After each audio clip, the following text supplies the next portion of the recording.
biblique de ce jour, je l'ai intitulé La clé de la réussite.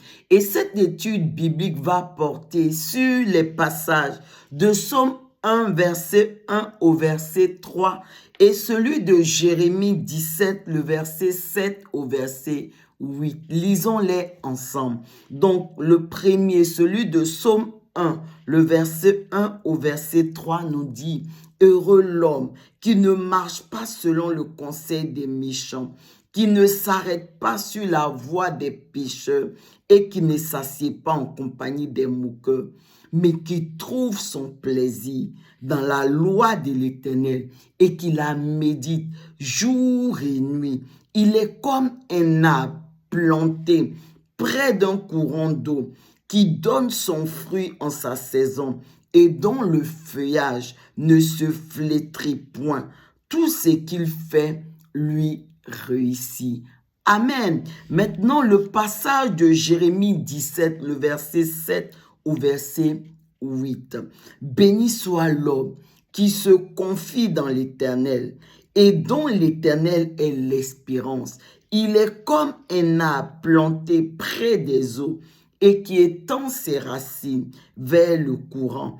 Il n'aperçoit point la chaleur quand elle vient et son feuillage reste vert. Dans l'année de la sécheresse, il n'a point de crainte et il ne cesse de porter du fruit. » Amen. Gloire à Dieu. Ces versets de Psaume 1 et de Jérémie 17 nous disent la même chose, à savoir que celui qui aime la parole de Dieu et qui fait de cette parole sa nourriture, nuit et jour, pour agir conformément à elle, tout ce qu'il fait lui réussit. Amen. Et pour mieux nous expliquer cette clé de la réussite, la Bible nous dit que Dieu nous a créés comme un arbre planté près d'un cours d'eau. Et si cet arbre-là étend ses racines et va les plonger dans le courant d'eau auprès duquel il est planté, dans ce cas-là, cet arbre-là ne verra point la chaleur. Même s'il y a la chaleur, il ne la sentira pas. Et que même en période de sécheresse, ce arbre-là ne sera point atteint. Et la Bible continue pour dire que son feuillage va toujours rester vert, malgré la chaleur, malgré la sécheresse, tant qu'il a les pieds plantés, plongés dans le courant d'eau. Et la Bible finit également pour nous dire qu'il donne des fruits en sa saison et tout ce qu'il fait lui réussit. Amen. Ainsi, mes bien-aimés, on comprend bien une chose, que la clé de la réussite, pour que nous ayons la réussite, si nous voulons la réussite dans nos vies, c'est de faire comme ce arbre-là, c'est de planter nos racines dans le courant d'eau, c'est de plonger nos racines dans le courant d'eau, de sorte que même en période de chaleur, de sécheresse, nous ne soyons point atteints. Amen. Et que notre feuillage puisse rester toujours vert malgré l'environnement, que ce soit en période de chaleur, en période de sécheresse, que notre feuillage reste toujours vert et que nous puissions porter des fruits autant favorables à la saison que Dieu lui-même a prévue d'avance. Amen. En d'autres mots, la clé de la réussite, ce n'est pas de beaucoup travailler, ce n'est pas d'être quelqu'un forcément de sage, d'intelligent, non. La Bible dit que la clé de la réussite, que celui qui réussit, c'est vraiment celui qui aime la parole de Dieu, qui fait de la parole de Dieu sa nourriture, nuit et jour. Ça veut dire nuit et jour, il mange la parole de Dieu, il la médite et il va agir conformément à cette parole de Dieu. Il va faire ce que cette parole de Dieu dit. Il va mettre en pratique cette parole de Dieu. C'est celui-là qui réussit. C'est là la clé de la réussite. Amen. Maintenant, souvenez-vous de tous ces patriarches, ces héros de la foi qui nous ont dévancés et qui vraiment ont marché sur ce chemin-là. Parce que ces personnes-là nous ont montré que véritablement, elles étaient attachées à Dieu. Parce que quand vous prenez le cas d'Abraham, la Bible dit que Abraham a connu la famine. Mais regardez ce qui va se passer. Dieu va permettre, il va envoyer Abraham en Égypte pendant cette période de famine. Donc, Abraham ne va pas réellement vivre cette famine, puisque quand la famine va se présenter, Dieu va l'envoyer en Égypte et il va demeurer en Égypte et jusqu'à la fin de la famine. Et lorsqu'il va sortir de l'Égypte, la Bible dit qu'il va sortir de l'Égypte avec de grands biens, avec beaucoup de troupeaux, des brebis, des vaches. Vraiment, il sortira d'Égypte avec de grandes richesses. Amen. Gloire à Dieu.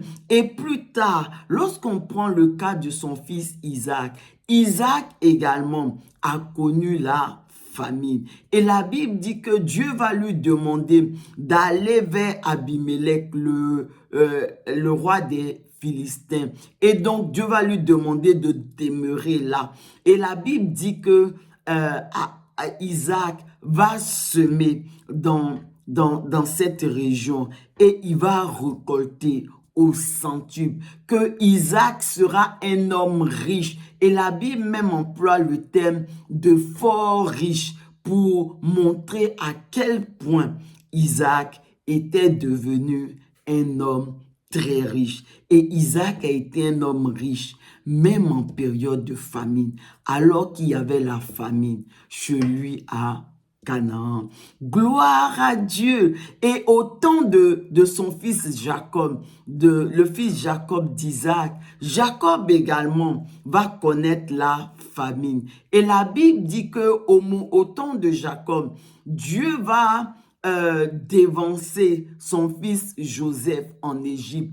Et donc, quand la famine va se présenter à Canaan, en tout cas, Dieu va faire concourir toutes choses parce que en ce moment-là, Joseph, les frères de Joseph vont rencontrer Joseph, ils vont se réconcilier et Joseph va leur demander de venir rester à côté de lui là, en Égypte, de sorte qu'ils puissent éviter la famine qui régnait déjà à Canaan.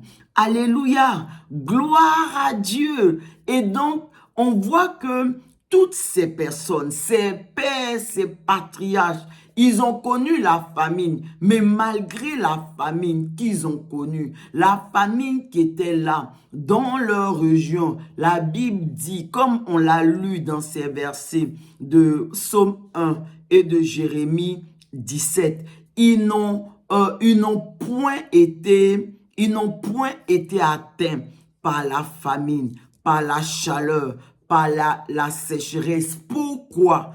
Parce que ces personnes-là, ils étaient attachés à Dieu. Parce que ces personnes-là, ils aimaient la parole de Dieu. Ils ont mangé la parole de Dieu. Ils ont fait de la parole de Dieu leur nourriture, nuit et jour. Et ils ont agi également conformément à cette parole de Dieu qu'ils recevaient.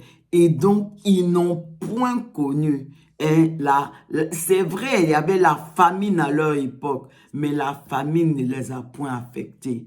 Parce que, comme la Bible dit, tout ce qu'il fait lui réussit. Donc, tout ce qu'ils ont fait leur a réussi. Là où Dieu les avait envoyés, là où Dieu les avait emmenés, vraiment, ils ont réussi dans ces endroits-là. Pourquoi?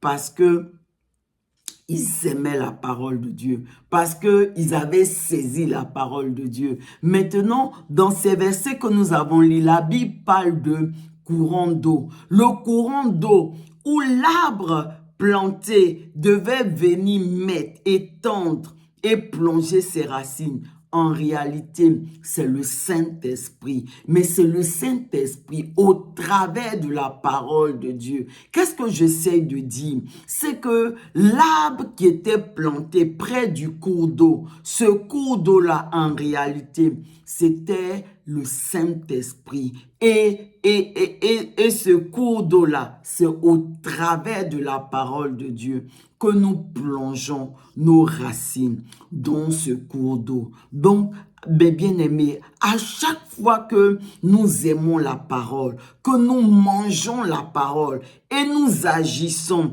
conformément à la parole de Dieu, nous sommes comme ce arbre qui est planté près d'un cours d'eau et qui plonge ses racines dans ce cours d'eau-là. Et on l'a vu, si nous agissons ainsi, la chaleur ne va point nous atteindre, la sécheresse ne va point nous atteindre. C'est vrai, elle sera là à côté de nous dans notre environnement, mais nous ne serons point atteints. La Bible même continue que le feuillage de ce arbre-là reste vert. Il ne flétrit point, mais il reste toujours vert parce que ce arbre-là est planté.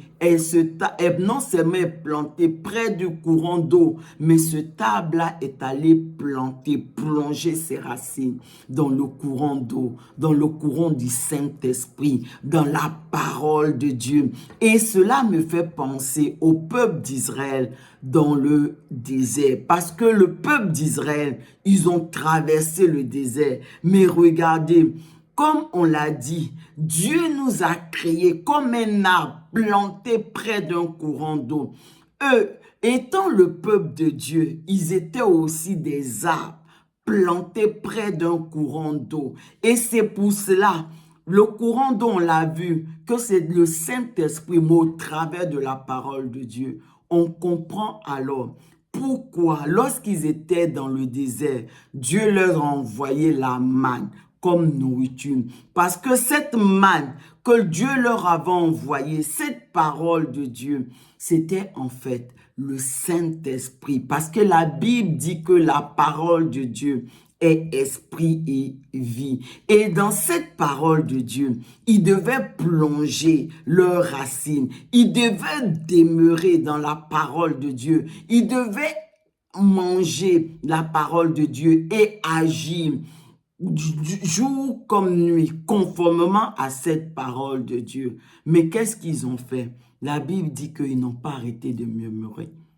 Ils n'ont pas arrêté de murmurer. Oh, pourquoi on mange toujours la même chose? On mange toujours la même chose. Donc, ces murmures-là, en fait, ça correspondait au fait qu'ils ne voulaient pas aller plonger leurs racines dans ce courant d'eau. L'arbre qu'ils étaient ne voulait pas plonger ses racines dans le courant d'eau. Et qu'est-ce qui s'est passé? Ils ont senti la chaleur. Et comme ils étaient dans le désert et la sécheresse les a atteints. Et donc la Bible dit que toutes ces personnes qui ont refusé de faire ce que Dieu leur demandait, toutes ces personnes dans le désert qui ont refusé de manger de la parole de Dieu, d'agir conformément à la parole de Dieu, la Bible dit que ils sont tous morts dans le désert.